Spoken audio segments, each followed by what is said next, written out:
Bismillahirrahmanirrahim. Assalamualaikum warahmatullahi wabarakatuh. Yang terhormat Bapak Rizky Renaldi Pramasa SEME, selaku dosen pengampu mata kuliah Green Economy and Trade, dan teman-teman semua yang kami banggakan.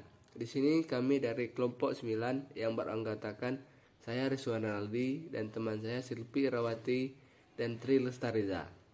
Di sini kami akan mempresentasikan hasil kerja kelompok kami, yaitu pengelolaan lingkungan hidup, analisis mengenai dampak lingkungan hidup atau ANDAL. Baiklah, materi yang pertama akan dibacakan oleh kawan saya, yaitu Tri Lestariza. Kepada Tri Lestariza saya persilahkan. Baiklah, materi yang pertama yaitu pengertian dan manfaat pengelolaan lingkungan hidup. Lingkungan hidup memberikan kesempatan bagi hewan dan tumbuhan untuk hidup dan berkembang. Dan pada gilirannya hewan dan tumbuhan ini sangat dibutuhkan untuk mendukung kehidupan manusia yang wajar. Ini dapat diartikan bahwa manusia akan menikmati atau memperoleh manfaat dari konsumsi ikan dan hewan serta tumbuh-tumbuhan lewat pengambilan dari alam, berburu dan menangkap ikan, ataupun lewat pengamatannya dan penelitian terhadap alam itu sendiri. Karena itu, lingkungan yang buruk tidak hanya secara langsung memperjelek atau menyusahkan kehidupan manusia, tetapi juga secara tidak langsung lewat memburuknya kehidupan hewan dan tumbuhan sebagai akibat menurunnya kualitas lingkungan hidup mereka. Materi yang kedua yaitu pengertian AMDAL. Pengertian dari analisis dampak lingkungan itu adalah analisis mengenal dampak lingkungan atau AMDAL dari suatu proyek yang meliputi pekerjaan evaluasi dan pendugaan dampak proyek, yang meliputi prosesnya maupun sistem dari proyek tersebut terhadap lingkungan dan kehidupan manusia.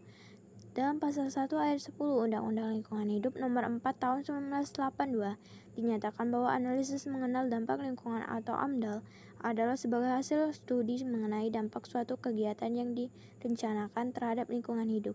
Dengan kata lain, seperti telah disinggung di atas, yang dimaksud dengan analisis dampak lingkungan, AMDAL merupakan bagian dari analisis mengenal dampak lingkungan AMDAL, di mana dalam AMDAL tercakup 3 unsur kegiatan, yaitu ANDAL, RPL, Rencana Pemantauan Lingkungan, dan RKL, Rencana Kelola Lingkungan. Sesungguhnya, sebelum suatu ANDAL dilaksanakan, terlebih dahulu harus dilaksanakan penyajian informasi lingkungan atau PIL sebagai suatu studi untuk memperkirakan kemungkinan timbulnya dampak suatu kegiatan. Apakah kegiatan yang akan dilaksanakan itu memerlukan analisis dampak lingkungan atau tidak. Jadi, PIL merupakan suatu telaah secara garis besar mengenal kegiatan yang akan dilaksanakan, kondisi atau rona lingkungan awal dari kegiatan tersebut, kemungkinan timbulnya dampak, dan rencana pengendalian dampak yang negatif. Baiklah, materi selanjutnya akan disampaikan oleh Saudara Rizwan Renaldi. Materi berikutnya yaitu maksud dan kegunaan ANDAL. Dari uraian di atas, sudah jelas kiranya bahwa tujuan atau maksud dibuatnya ANDAL adalah agar dapat diperkirakan apa yang akan terjadi dengan dilakukan suatu kegiatan atau suatu proyek, sehingga nantinya dapat dilakukan tindakan-tindakan yang perlu untuk menanggulangi atau mencegah kemungkinan timbulnya hal-hal atau dampak yang negatif terhadap lingkungan. Dengan kata lain, akan dapat dilakukan tindakan-tindakan pengelolaan lingkungan yang baik. Baiklah, materi berikutnya akan dibacakan oleh Silpi Irawati. Penyusunan AMDAL. Langkah-langkah yang harus ditempuh dalam menyusun AMDAL adalah membuat langkah pendahuluan, yaitu menyusun rona awal lingkungan, membuat dugaan dampak, baru membuat laporan AMDAL. Dalam langkah pendahuluan ini, sebuah tim peneliti harus disusun terlebih dahulu, kemudian mempelajari peraturan dan perundang-undangan pemerintah, baik di pusat maupun di daerah, macam proyek dan lokasi proyek, serta mempelajari dokumen ataupun literatur yang bersangkutan dengan proyek yang akan dikembangkan.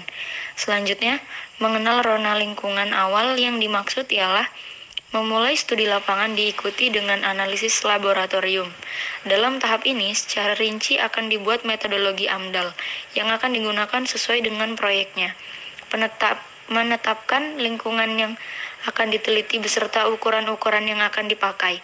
Di samping itu akan ditetapkan pula metode analisisnya. Setelah itu pelaksanaan tugas lapangan dan analisis laboratorium dilaksanakan. Selanjutnya, langkah yang sangat penting adalah pembuatan dugaan terhadap dampak lingkungan yang mungkin timbul dari adanya proyek tersebut. Namun demikian, langkah ini cukup sulit, karena tergantung pada keahlian dan pengalaman si peneliti. Dalam tahap ini, peneliti harus mencoba membandingkan keadaan sebelum dan sesudah proyek atau keadaan tanpa dan dengan proyek. Di samping itu, perlu diketahui bahwa bagaimana rencana pemerintah pusat dan rencana pemerintah daerah di lokasi proyek tersebut. Dalam tahap ini harus sudah disusun cara-cara menanggulangi dampak negatif yang mungkin timbul. Sebagai langkah berikutnya ialah penyusunan laporan AMDAL, yang merupakan titik kulminasi dari kegiatan pendugaan, yaitu suatu pendapat tim peneliti secara keseluruhan mengenai dampak lingkungan yang akan timbul oleh adanya suatu proyek. Pendapat ini sudah didukung dengan data dan informasi yang lengkap atas dasar penelitian dan pengamatan yang sudah dilaksanakan. Selanjutnya saya kembalikan kepada moderator.